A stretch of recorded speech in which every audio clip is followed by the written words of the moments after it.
vários produtos que eu poderia dizer que corresponde a essa expectativa da economia sustentável, da equidade social. Né? Tem vários projetos. Se a gente levantar aqui, eu acho que as autoridades aqui vão falar sobre isso, de projetos econômicos, até mesmo financeiro. Aqui tem um projeto interessante de crédito, não é? Da comunidade, e são projetos que se ajustam a esse conceito do desenvolvimento sustentável, mas, infelizmente, é ainda muito pequeno, até porque não encontra políticas públicas para poder ampliar, não é?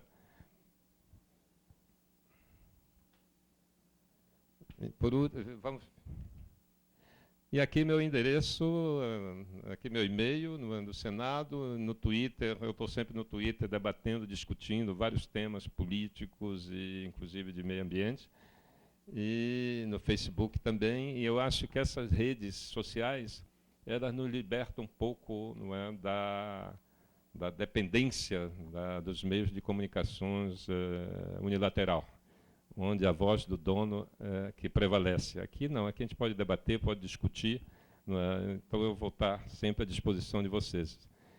Enfim, em síntese, era isso que eu gostaria de colocar e dizer-lhes que nós estamos apenas começando. Não é?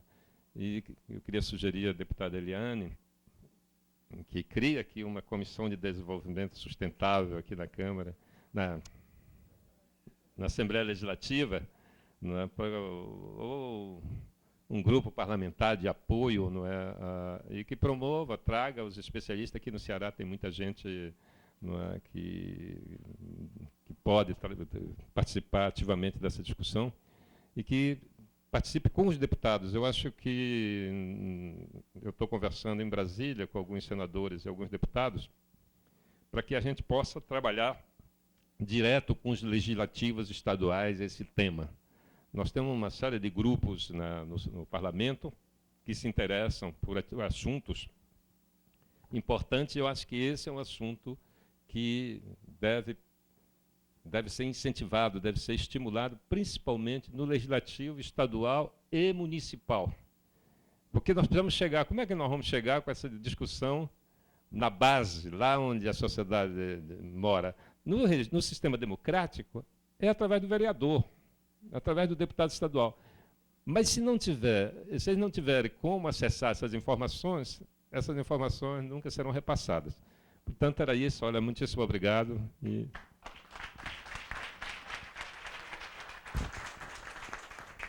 Nós é que agradecemos, senador, pela contribuição e de hoje poder estar aqui para compartilhar, né, com o governo do Estado e com o município, né, presente com a universidade, com a academia, esse assunto tão importante, e com a sociedade civil que está aqui presente. Eu acho que esse dado que o senador colocou aqui, do Congresso Mundial de Legisladores, eu acho que foi a primeira vez, é isso, senador? A primeira vez que aconteceu isso no Brasil, né? E nós, a partir daí, nós temos que assumir compromissos, isso esse desafio que o senador nos colocou aqui, para que a gente constitua aqui essa Comissão de Desenvolvimento Sustentável, é algo, né, que estimula, né, logicamente, a esses setores e ao parlamento para que essa discussão seja de compromisso, né, seja muito mais bem discutida. Então, eu queria melhor discutida. Então, eu queria passar aqui em seguida já agora para a mesa, e aí vamos colocar aqui para o nosso Paulo Henrique Lustosa, que é o presidente do Copan, e que a gente gostaria de escutá-lo nesse momento, a sua contribuição aqui para esse debate. Boa tarde a todos e a todas. Primeiro, eu cumprimento.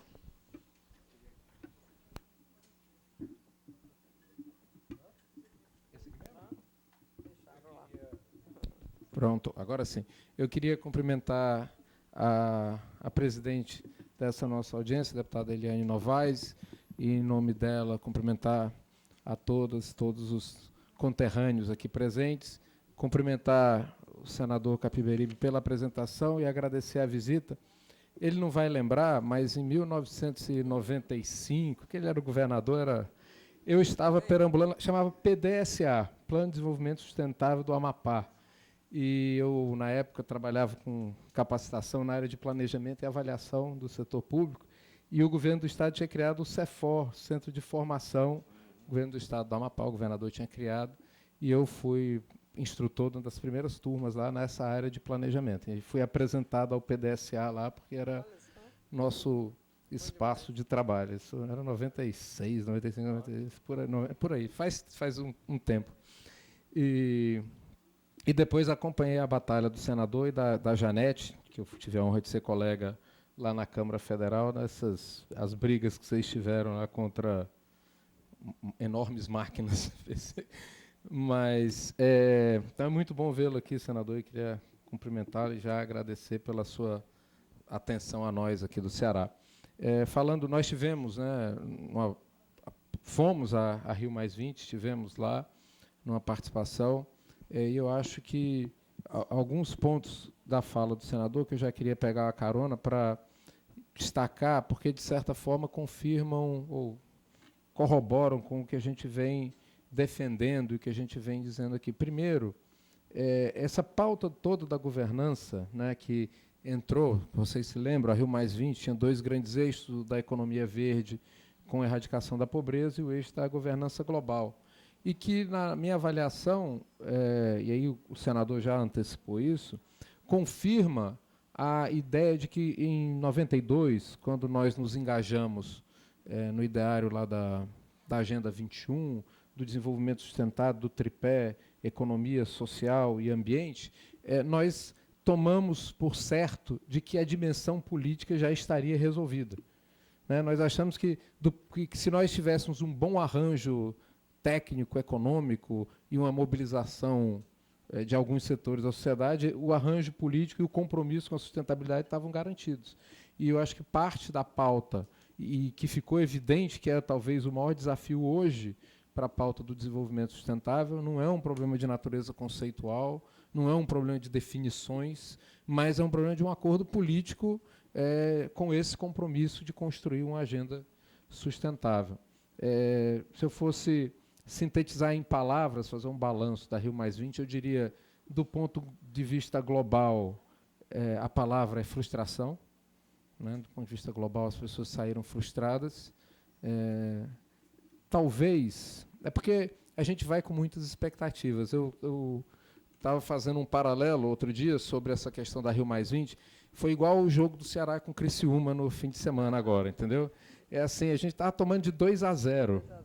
E aí, no finzinho, 44 minutos, teve aquela confusão, empatou 2-2. Não foi uma vitória, mas para quem ia sair de casa com uma derrota, foi... Então, assim, é lógico que a gente esperava muito mais da Rio+20, mas quem participou da COP15, em Copenhague, quem vem acompanhando as discussões de mudanças climáticas e viu a dificuldade que foi para fechar este documento, que acabou sendo fechado, mais ou menos assim, a gente estava perdendo de 2-1 e faltava 3 minutos para acabar o jogo, e aí fizeram o gol. Então, é frustrante? Porque você está jogando em casa, está com mando de campo, tem chance de fazer muita coisa e não ganha o jogo. Mas teve ruim, teve pior do que o desfecho final. E aí vem a segunda palavra que eu acho, que foi o protagonismo brasileiro. O senador falou, o Brasil tinha muito exemplo, mas do ponto de vista de construir o acordo, o Brasil teve uma ação protagonista nessas negociações finais que permitiu que saísse esse acordo. É verdade que o texto é generalista, é vago, é pouco objetivo na definição de metas, mas tem uma coisa importante nesse texto que a gente não tinha percebido, mas estava em risco. Era confirmar toda a agenda de 92. E chegou um momento, teve país que saiu do protocolo de Quioto, então, teve um momento que a gente estava correndo o risco de não reafirmar a agenda de 92. Né? Então, eu acho que é frustrante? A gente queria mais. E precisamos... Não é que a gente queria mais, não. Até querer mais está mal colocado. A gente precisa de mais. Né? Para o mundo continuar sendo um mundo habitável para os seres humanos, a gente precisa de mais. Precisa de mais em termos de inclusão, precisa ter mais em termos de racionalidade, precisa de menos em termos de ânsia de consumir, precisa de ter mais acesso para as pessoas à informação e à participação. mas podia ter sido pior. Mas o Brasil foi protagonista. E para nós do Ceará, eu acho que nós voltamos de lá com um dever de casa muito grande para fazer, muitos desafios. Tem muita coisa que a gente estava começando a fazer e que, ao ir para o Rio de Janeiro, a gente viu que estava indo no caminho certo, mas também entendeu que falta muito mais para fazer. E quando eu falo nós do Ceará, não estou falando só o governo do Estado, não. O governo do Estado teve lá, mas várias ONGs estiveram lá, prefeituras municipais, a academia teve lá, legisladores estiveram lá. Então, teve uma representação bastante variada do Estado, ocupando os diferentes advogados, procuradores. Então, nos debates sobre direito ambiental, tinha gente da Procuradoria do Estado, do Ministério Público, da PGJ. Então, o Estado participou em várias instâncias, o Estado do Ceará, a população. E como cearenses indivíduos, o nosso estande lá do governo do Estado recebeu vários cearenses da imprensa e tal, visitando a nossa ação. E, assim, a nossa participação aí, falando do governo do Estado, além desse estande que nós tivemos lá, que podemos apresentar várias das experiências das atividades, o Estado se fez presente em algumas ações que eu acho que merecem ser destacadas. Uma, o senador falou aqui sobre a questão da energia eólica, mas eu falaria do Ceará com uma posição destacada em termos de energias renováveis, né? Nós hoje somos o maior produtor de energia eólica. Temos um desafio hoje no Estado, que é a gestão adequada da ocupação do território do Estado, de forma equilibrada entre esse potencial que a gente tem da energia eólica, mas também o custo que ele tem do ponto de vista do uso do território, do litoral e da zona costeira do Estado. Nós temos um desafio ainda a enfrentar, mas nós temos uma usina termosolar, viu, senador, aqui em Tauá, grande, já em produção comercial, que na reunião de quinta-feira, quem tiver interessado já está convidado na reunião do Conselho Estadual de Meio Ambiente na quinta-feira. Já está o projeto de ampliação dessa usina termosolar, bem como nossa experiência de energia com as marés ali da Ceará Portos, junto com a COP do Rio de Janeiro, também estava lá sendo apresentada como experiência inovadora. A Secretaria de Recursos Hídricos, que o Adail da COGER está aqui, esteve lá participando do Pacto Nacional pelas Águas, mostrando a nossa experiência, inclusive do Pacto das Águas, aqui, que a Assembleia capitaneou e nos apoiou. Também com o apoio da Assembleia Legislativa, o Estado esteve presente nas articulações da discussão sobre o desenvolvimento sustentável do bioma da Caatinga, que é prevalecente. Nós estivemos lá, apresentamos nossos compromissos, nossas propostas. A Secretaria de Ciência e Tecnologia e a FUNSEMI tiveram a participação num acordo tripartite de cooperação entre Brasil, França e África para o enfrentamento do problema da desertificação, como o senador falou, e, de fato, é um dos grandes desafios que a gente tem hoje para o crescimento do Estado. A Secretaria de Desenvolvimento Agrário, junto com o nosso projeto lá do Compan, do Mata Branca, levou experiências e atividades em termos do manejo sustentável da Caatinga, produção agroecológica, produção sustentável na área rural do Estado. Então, o Estado do Ceará levou muita coisa, mas eu acho que o mais importante, deputado, é que a gente trouxe muito mais coisa que é desafiadora para que a gente possa encaminhar. E eu reafirmo, e aí confirmo o que o senador falou, quanto ao papel que essa Casa Legislativa tem e deve assumir nessa discussão. No final de 2011, a presidenta Dilma sancionou a Lei Complementar 140, que regula o artigo 23 da Constituição Federal, que estabelece as competências dos entes da Federação para a gestão da política ambiental. Nós estamos aí, o senador Luiz Henrique da Silveira acabou de apresentar o relatório dele da medida provisória que preenche as lacunas do Código Florestal. Só para vocês terem uma ideia de como isso muda a nossa vida aqui no Ceará, o texto que foi aprovado do Código Florestal não coloca as dunas móveis na categoria de APP. Então, isso, toda a nossa lógica de gestão da política costeira do Estado dos últimos 10 anos vem montada em cima da compreensão de que duna móvel é APP. No texto que foi aprovado, não é. Nós vamos ter que resolver este problema em casa. Ou seja, nós vamos ter que tratar aqui na Assembleia, no COEMA, como é que nós vamos dar encaminhamento a isso. E tem várias outras. Olhos d'água né, nascentes intermitentes não são consideradas APPs. No estado do Ceará, é a mesma coisa dizer que praticamente não tem nascente no estado do Ceará, porque não só as nossas nascentes são intermitentes, os nossos rios são intermitentes. Então, associar a proteção de recursos hídricos à não intermitência, né, ou seja, à permanência, no Ceará é condenar todos os rios a não serem protegidos, ou pelo menos boa parte deles. Então, agora, a mesma Constituição diz o seguinte, que a legislação que vale é a mais restritiva, do ponto de vista ambiental. Então, nós podemos, e o Código Florestal abre espaço para isso, para que, aqui no Ceará, nós ajustemos essa nova legislação às nossas particularidades e especificidades. E essa casa, a Assembleia Legislativa, é o principal espaço para essa regulamentação. Então, eu acho que a gente, como eu disse, terminando minha fala e agradecendo mais uma vez a Assembleia, nós levamos muita coisa, mas eu acho que a gente traz muitos desafios que nós temos que enfrentar e precisamos da sociedade, da Assembleia, nesses próximos anos. Muito obrigado, presidente.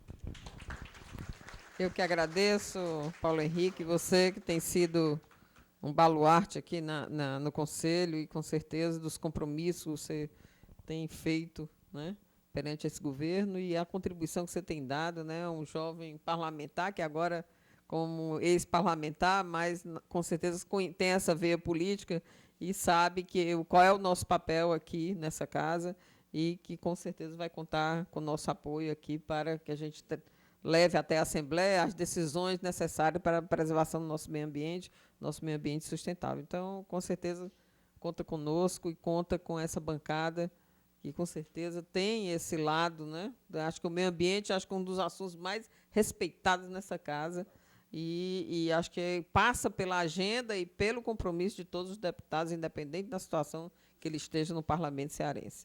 Então, eu queria já passar para a Margarete, né? Margarete, que é representante da FUNSEMI, para dar sua saudação e a gente agradece já, Margarete. Boa tarde a todos. Quero cumprimentar aqui a mesa em nome da deputada Eliane Novaes, do senador. Agradecer a participação da FUNSEMI aqui e pedir desculpa que o presidente não pôde estar presente, mas me passou essa missão. Eu vou procurar aqui fazer uma síntese do que a FUNSEMI fez e procurou, pelo menos, colaborar na Rio+20. Né? Como, pegando aí um gancho do Paulo, ela participou ativamente desse documento tripartite, né, que é França, Brasil e África. A gente desenvolve já, desde da Rio 92, estudos relacionados à desertificação. E a gente teve uma participação muito grande nesse documento lá na Rio+20. Isso é um motivo de orgulho. O Eduardo esteve lá, também participou junto com o Paulo de várias dessas discussões e das reuniões. Né? Como ele mesmo falou, a gente levou muita coisa e trouxe muita responsabilidade. Né? A responsabilidade é grande e a FUNSEMI se coloca no meio como uma instituição de pesquisa que tem a obrigação de gerar documentos técnicos e científicos para colaborar na melhoria da sustentabilidade do Estado do Ceará. Desde 92, a gente procura desenvolver vários estudos, né? Nosso expertise, apesar de ser meteorologia, mas a gente ampliou nosso leque. Hoje a gente tem meio ambiente e recursos hídricos como pesquisas básicas e aplicadas nesses setores. Desde 92, a gente fez o primeiro mapeamento ligado à desertificação e vem tentando mostrar os riscos que é essa problemática para o estado do Ceará. Nessa época foi identificado 3 grandes áreas como foco de desertificação, que é Jaguaribe, os Inhamuns e Irauçuba, que todo mundo já sabe que são as áreas mais problemáticas. Não quer dizer que as outras áreas não tenham problema de desertificação. O estado do Ceará todo, basicamente, é susceptível. Nós temos mais de 90% do nosso território no semiárido. Isso é uma grande susceptibilidade. Então, a gente uniu o estudo da meteorologia, recursos hídricos e meio ambiente para gerar informações que pelo menos, mostre um caminho para melhorar e combater a desertificação. Hoje a gente está com um projeto instalado no Jaguaribe, projeto piloto, como o deputado mesmo falou, a gente tem coisas muito ainda incipientes, piloto ainda, mas que tenta provar, tenta mostrar ou descobrir metodologias dentro que se enquadre dentro da nossa realidade, a realidade do Estado do Ceará, e que possa ajudar as pessoas no campo a, pelo menos, minimizar essa situação, porque as mudanças climáticas estão aí, a gente sabe que é um problema sério, a gente não pode interferir, mas a gente pode, pelo menos, buscar metodologias que minimizem a problemática. Então, é isso que a gente está buscando. Nós temos estudos hoje, estamos concluindo um zoneamento ecológico e econômico, tá? De duas dessas 3 áreas da desertificação, em Irauçuba e nos Inhamuns. Agora, dia 20, a gente vai fazer uma oficina lá em Tauá, para já mostrar os resultados do zoneamento em Tauá. E a gente vê, no mapeamento e no campo, que a problemática existe e é séria, é grave, né? Tem que ser feita alguma coisa. Esses projetos piloto ajudam bastante, mas a gente precisa de mais colaboração.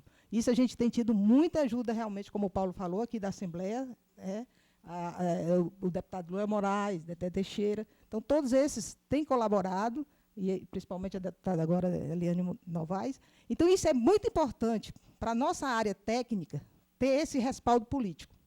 Isso aí é fundamental.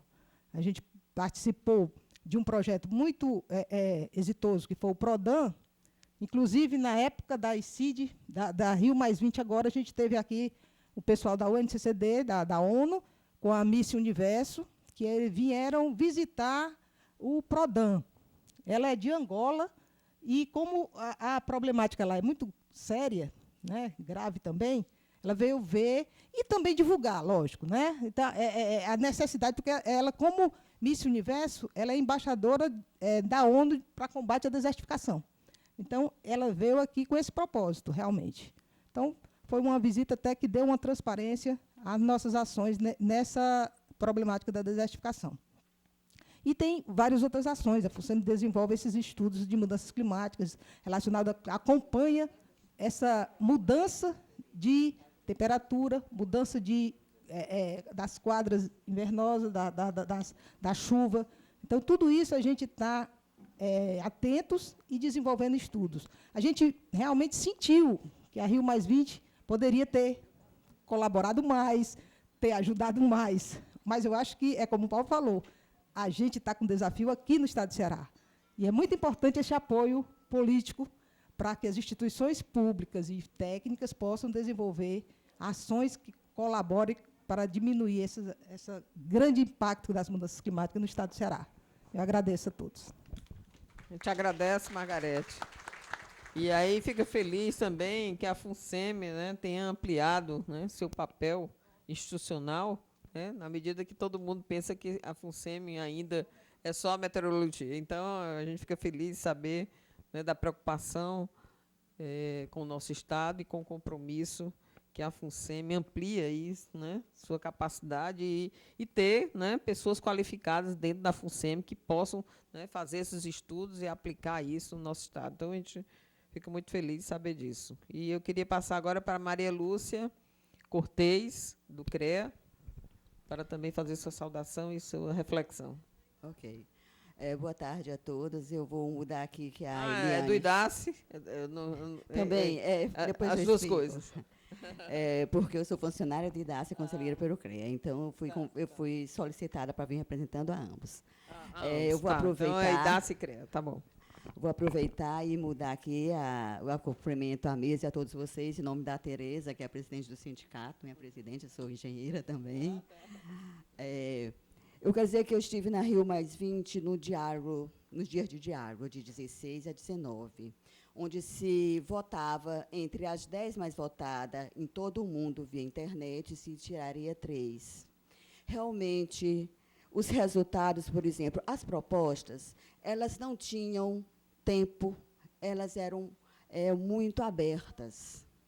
mas um auditório de 1.500 pessoas se procurou, eu espero que tenham sido eleitas as melhores, né?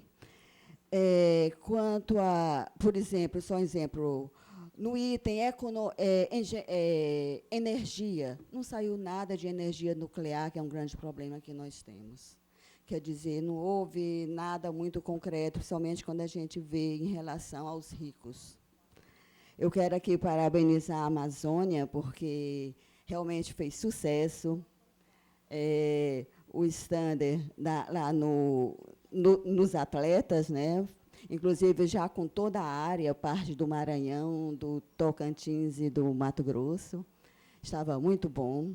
Quanto a esse tema, eu, por ser cearense, por estar representando o Ceará, eu acho que nós fomos muito acanhados em termos do nosso bioma caatinga. Quer dizer, em comparação com a Amazônia, nós somos bem menores, né? Mas eu acho que nós perdemos uma oportunidade de divulgar mais, de debater mais a caatinga. Já que o tema da Rio+20, economia verde e erradicação da pobreza, nós vamos fazer o seguinte: como realizá-la? Eu acho que daqui para frente a gente tem que ver não o que não foi feito na Rio+20, mas o que a gente pode fazer daqui para frente, né? Então, como realizá-la? Quais as tecnologias para ficar mais eficiente a economia, a erradicação da pobreza, né? A gente tem que ver isso, estudar mais o nosso bioma caatinga para a gente ter essas respostas. Entende?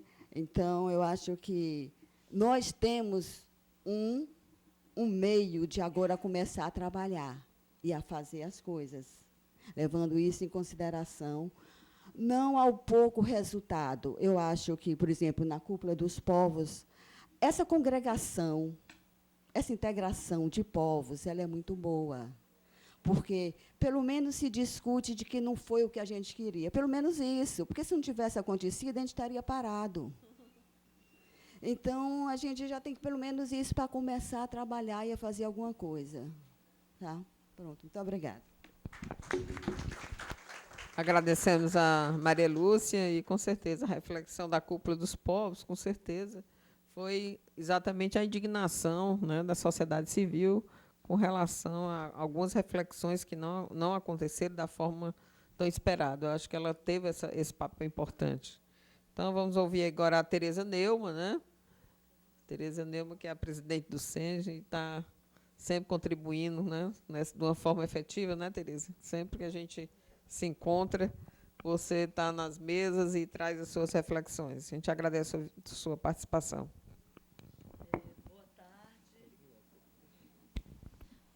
Boa tarde a todos. Eu quero realmente cumprimentar aqui a mesa na pessoa da nossa deputada Eliane Novaes e também a todos, né, na pessoa do senador Capibaribe.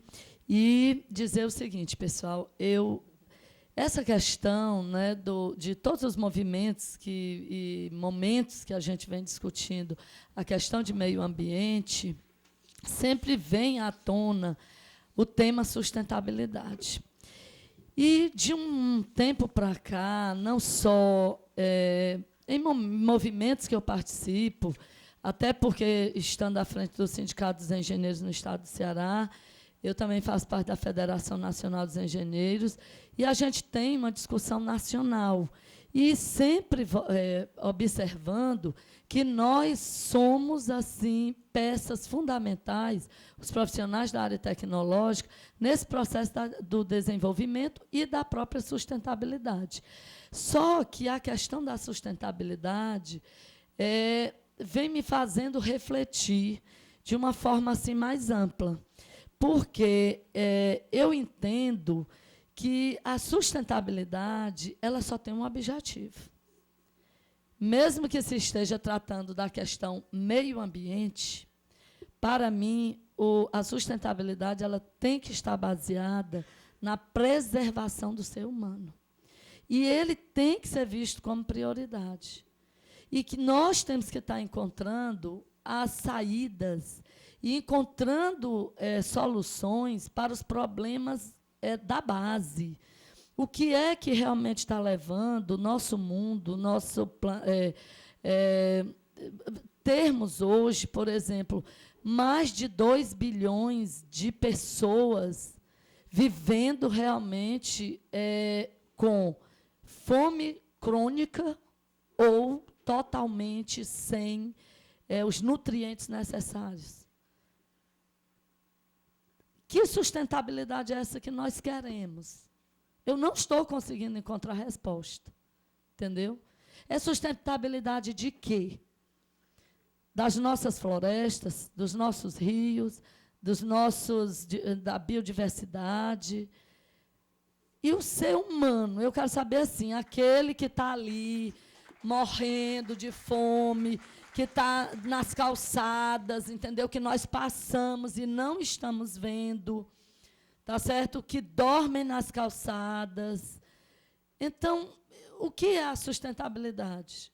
Aí a Rio+20, não trouxe resultados positivos. Não trouxe resultados positivos em quê? Entendeu?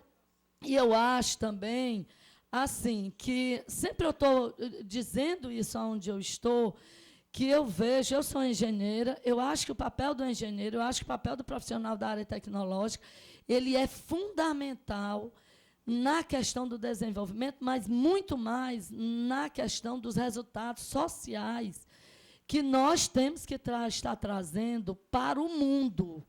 Não adianta nós estarmos criando tecnologias se nós não estivermos pensando que aquelas tecnologias elas têm que estar sendo a base para a melhoria da qualidade de vida das pessoas. Tá certo? E eu acho que aí é o foco que nós temos que estar vendo. O quê? Todas essas tecnologias, todo esse desenvolvimento, toda essa questão das discussões da sustentabilidade, de outras questões que envolve como tema, assim como foco, o meio ambiente, eu acho que tem que ser muito trabalhado junto com os poderes públicos, de uma forma geral, executivo, legislativo, e sendo municipal, estadual e federal. Por quê? Porque a gente trata de todas as questões, vamos querer ter municípios sustentáveis. Eu não sei como. Nós temos prefeituras totalmente desestruturadas, que não têm nem um tipo, vamos dizer assim, de uma base sólida para trabalhar as questões básicas do povo. E os municípios são os locais onde você tem realmente o compromisso de estar resolvendo todos os problemas básicos da população. É no município que tem que trabalhar o saneamento, que tem que lidar com a questão do controle urbano, que tem que lidar com a questão de todos os seus mananciais, de toda a questão do desenvolvimento das economias solidárias, de tudo que dá sustentabilidade para o ser humano.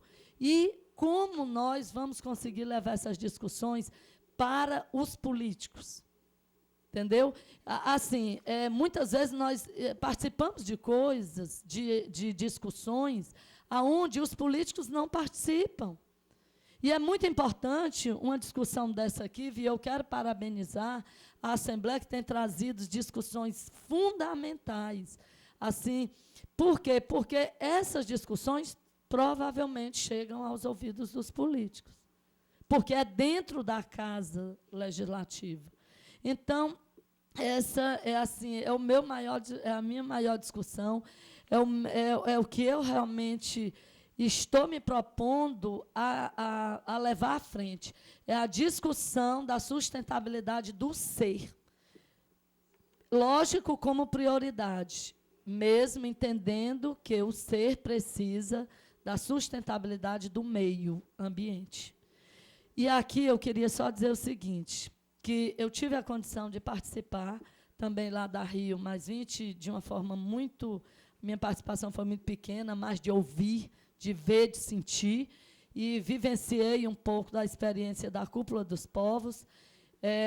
Achei que teria que ter tido mais representatividade, Eu estive de barraca em barraca, de palestras, o que eu pude participar. Também acho que as discussões não chegam até a base, não é? Porque as coisas são muito segmentadas. Aqui é da cúpula, aqui é dos governos, aqui é disso e daquilo. Então, eu acho que nós temos que ter espaços como esse mesmo para nós estarmos discutindo essas coisas. E eu, dentro dessa visão, e aonde eu estou, né, nos lugares onde eu posso estar interagindo, eu acho que a minha posição é muito assim. E eu acho que a gente tem que acabar com os desperdícios de energia, de alimentos, de água. Eu acho que nós temos que começar a trabalhar a conscientização da população, de uma forma geral, não é só do povo pobre, mas de todos nós. Eu acho que a gente vê coisas aberrantes, não é, com os nossos recursos, com a nossa cidade, não sei, de uma forma geral. Você ouve coisas terríveis, não, eu jogo lixo na rua porque, se eu não jogar, a prefeitura ou o gari não vai ter emprego, ou isso aí é obrigação dos prefeitos. Então, pronto, a gente tem uma frente nacional dos prefeitos, e Eliane, eu sei que você é uma pessoa muito, deputada Eliane, eu sei que você é uma pessoa muito ativa, e eu queria deixar assim aqui um desafio.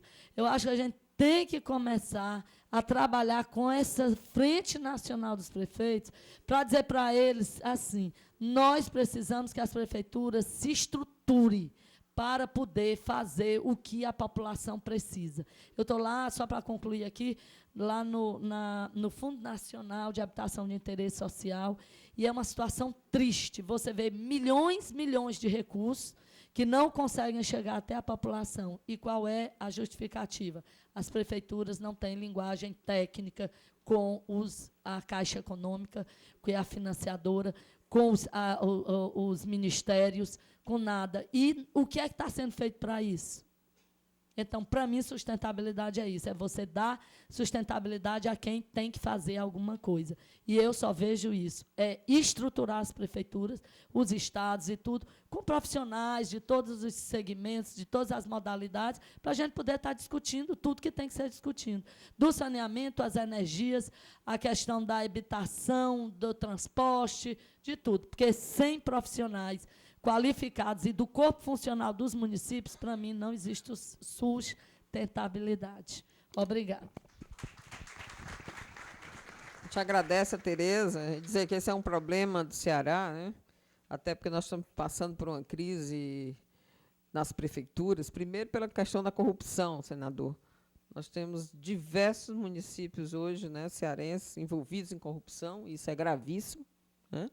E, para além disso, tem essa questão que a Tereza colocou aqui, porque a maioria dos municípios eles não tem um corpo técnico especializado mesmo, e que não faz essa linguagem, não faz essa leitura mesmo com qualquer instituição, né? E, portanto, a ausência de concurso público, né? Uma série de encaminhamentos dessa ordem que faz com que o município seja, né, fique descaracterizado. Muitas vezes, a cada prefeitura troca, né, e aí vai todo o conhecimento daquele grupo que conseguiu aprender alguma coisa, já altera com a mudança política que ocorre no município. Então, eu acho que isso é gravíssimo mesmo, e foi muito bem lembrado aqui pela Tereza essa condição. Então, Tereza, a gente agradece aí esse encaminhamento, que ele é digno da reflexão e de mudança de postura do nosso Estado.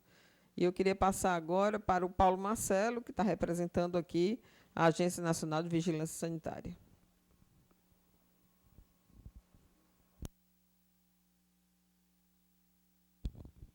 Obrigado. Eu gostaria de saudar a presidente dessa audiência, a deputada Eliane Novaes, e parabenizar pela iniciativa de chamar essa mesa para esse debate, e também parabenizar a apresentação do senador João Capiberibe, que nos trouxe uma série de informações que certamente servirá de base para muitas reflexões.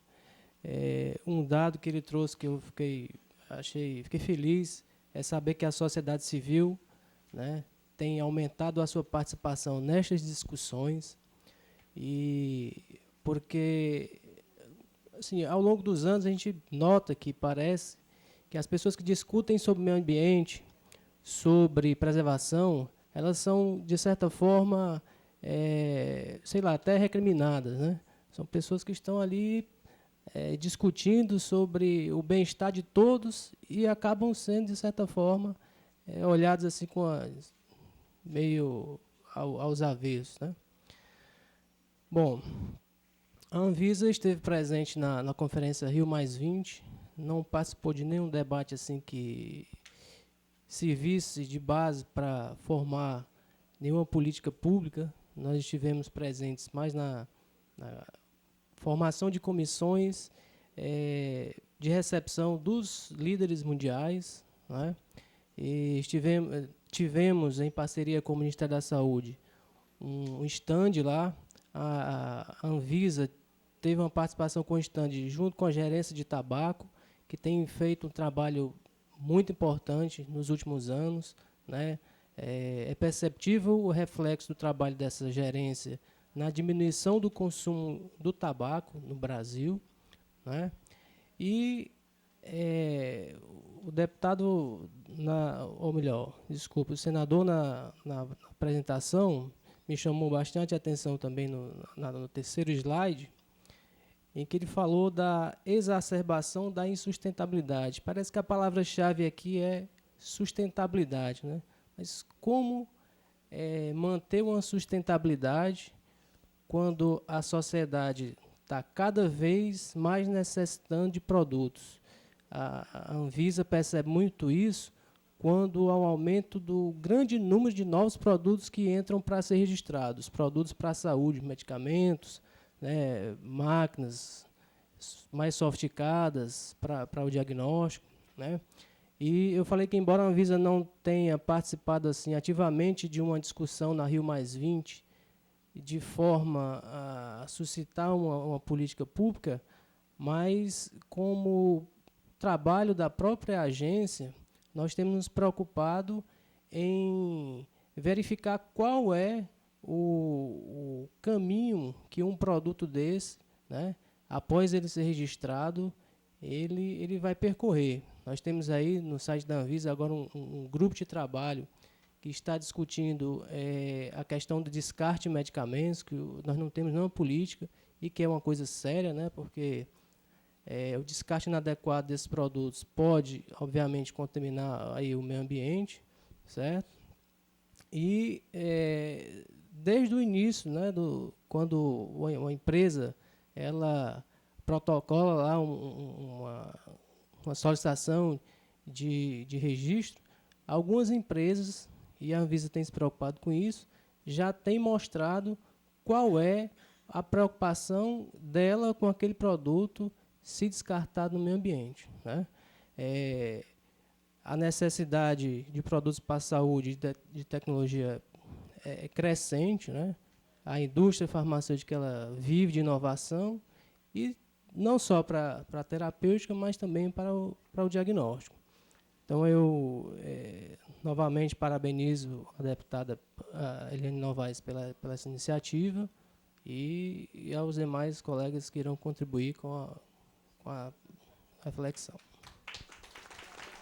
A gente agradece, Paulo Marcelo, e também de compartilhar conosco aí o verdadeiro papel da Anvisa aqui para o nosso Estado e para o nosso Brasil. E eu queria passar agora, compartilhando, né, fazendo o bate-bola, eu queria passar a palavra para o doutor Humberto Carvalho, que hoje está na direção da